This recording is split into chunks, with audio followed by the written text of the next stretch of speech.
¿Qué tal? Saludo a todos, bienvenidos a esta, como lo dice el título, analogía inevitable entre dos figuras polémicas que se han disputado la condición de cara del boxeo y que por estas horas han sido motivo de largas discusiones en las redes sociales sobre las cosas que los diferencian y las cosas que los emparentan.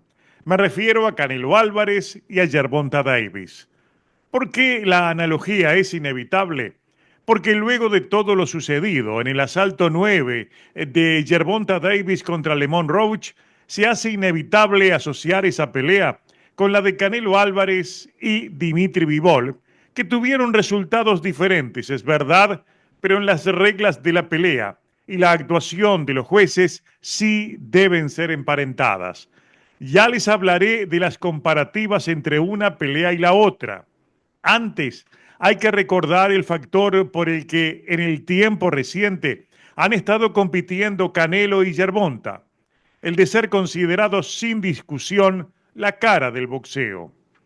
Hasta 2016, Floyd Mayweather era considerado también sin discusión la cara del boxeo. Y cuando decimos cara del boxeo, nos referimos, sin mencionarlo, en aquel púgil que actúa por encima de las reglas, aquel que decide rivales, aquel que decide cómo ganar títulos y hasta se permite el derecho a seleccionar los árbitros de sus peleas, como lo hizo Floyd Mayweather, con la complicidad pasiva de organismos, promotoras y también las comisiones atléticas. Y claro, eso ocurrió hasta aquel fiasco de pelea millonaria contra Manny Pacquiao. Y luego llegó el retiro de Floyd Mayweather. Y cuando Floyd Mayweather se retiró, Canelo dijo, esta es mi era, y por ende se autoproclamó la cara del boxeo. Esas dos capturas de pantalla unen ese momento con pocos meses de diferencia en las páginas de ESPN del año 2016. En la primera, Dan Rafael tituló una columna sobre eso mismo, si Canelo sería la cara ahora que se iba Floyd. Y unos meses después, Chava Rodríguez recogía en ese artículo la declaración de Canelo Álvarez luego de vencer a Liam Smith, donde se autonombraba la cara del boxeo, el heredero de Floyd Mayweather, con la frase muletilla que usó a continuación, esta será mi era y será la mejor, decía Canelo Álvarez. Estábamos en 2016 y efectivamente fue la cara que tomando en cuenta la forma en lo que fue Floyd, lo superó por largo. Para empezar, Canelo recuperó las fechas festivas mexicanas que se las había apropiado Floyd y al mismo tiempo mejoró la que uno podía llamar la dictadura de Floyd en los escritorios, llevando sus reglas a ese lugar a otro nivel, a la hora de actuar e influir en los resultados a su favor.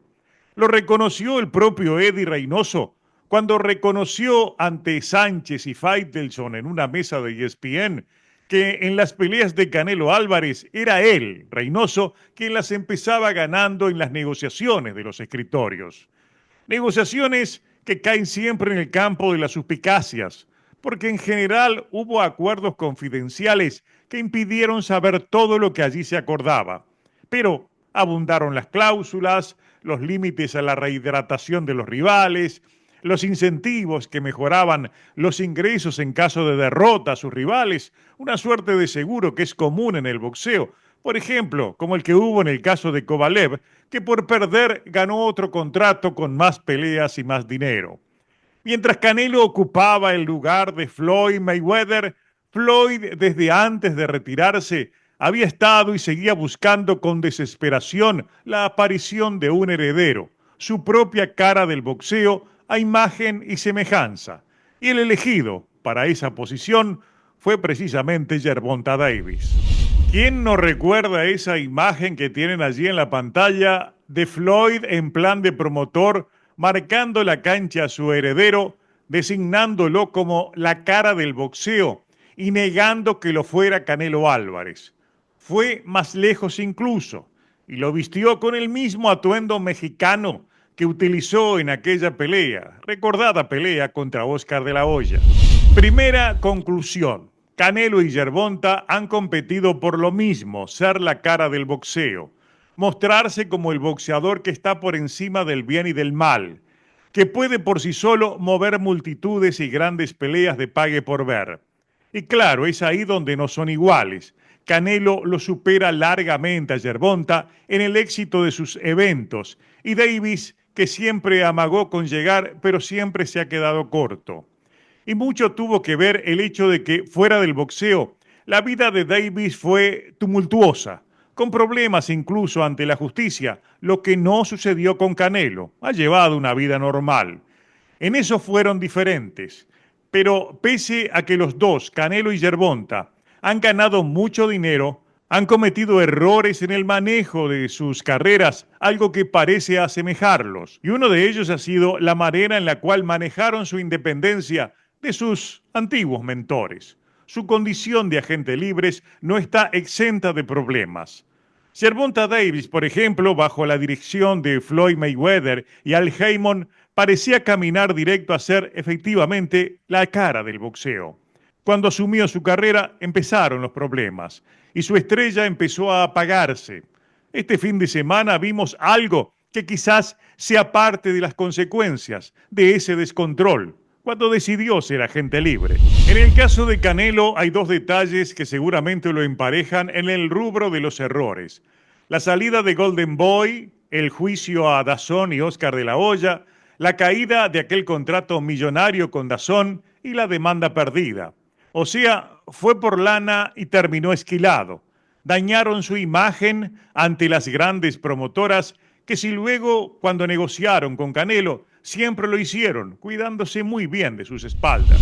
Y es cierto que en parte lo salvó a Enejar, pero el tiempo le enseñó que no fue una buena sociedad con Enejar. Primero, el promotor presidente de Matchroom fue el que inventó la pelea contra Dimitri Bivol. Ya sabemos en qué terminó. Y segundo, ya se vio cómo terminaron su romance. Enejar le pasó la pierna en Guadalajara, en aquella pelea contra John Ryder, con la letra chica del contrato. Les cobró de más y allí se rompieron las hostilidades luego de una candente discusión entre Enejar y Eddie Reynoso. Pero hay otro dato más reciente y quizás para muchos inédito. La razón de Canelo para primero firmar como iba a firmar un contrato de pelea con Jake Paul y luego hacer las paces y someterse al capricho de Turki Al-Sheikh a cambio de una muy buena cantidad de dinero. Hay una información entre bastidores de que algunos de los negocios de Canelo han fracasado. Hubo pérdidas y eso lo llevó a tomar esa decisión, ir a un ciclo de peleas que pueden terminar de afectar su imagen boxística, como lo están haciendo. La información sobre el negocio parece ser un secreto a voces, pero cae en un área que no es la nuestra, que no es nuestra especialidad, y eso nos imposibilita de dar un comentario coherente y fundamentado. Pero lo que suena es que Canelo fue a ese contrato con Turki Al-Sheikh a contramano de sus primeras intenciones. O sea, al igual que Gervonta, son errores que condicionan su carrera. Pero a las similitudes inevitables entre Canelo y Gervonta, la cereza sobre el pastel es la pelea contra Dimitri Bivol en el caso de Canelo y esta última de Gervonta, la del escándalo contra Lemon Roach.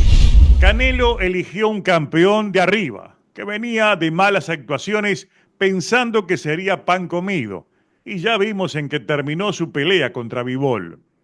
Gervonta, por su parte, eligió a un campeón de abajo, que sufrió para vencer de manera controversial a otro ex rival de Gervonta, el que había noqueado.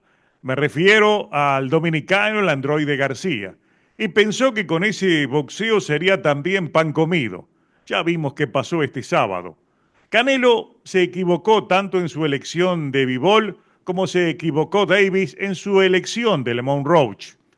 Y si ustedes me van a cobrar que Davis empató y Canelo perdió, para romper las similitudes le doy una noticia.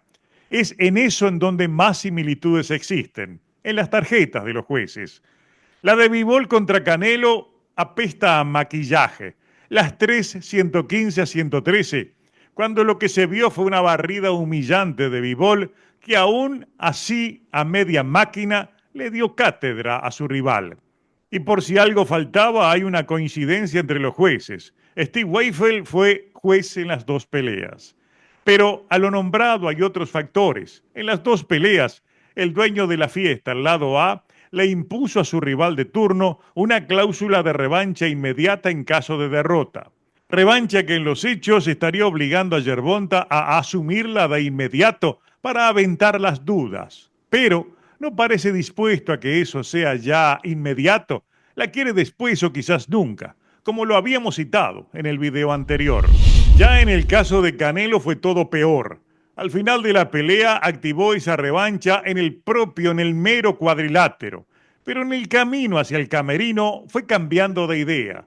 La dejó entre dos luces en la conferencia y luego se hizo el que no me acuerdo. Peor que eso, organizó la trilogía contra un cuarentón y ya retirado Gennady Golovkin, pese a que esa trilogía estaba previsto realizar solamente en caso de una victoria de Canelo sobre Bivol.